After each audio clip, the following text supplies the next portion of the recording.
Did you know that you can actually sew with the embroidery unit still attached to your machine? A quick little way to do it is just go ahead and we can just leave whatever's on screen.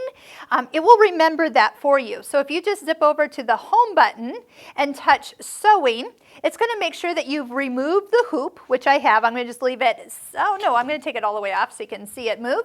Touch the green check mark, and this embroidery arm parks itself in the furthest area. Then that way, that's also how you can get it back in your box in the styrofoam the right way, by the way.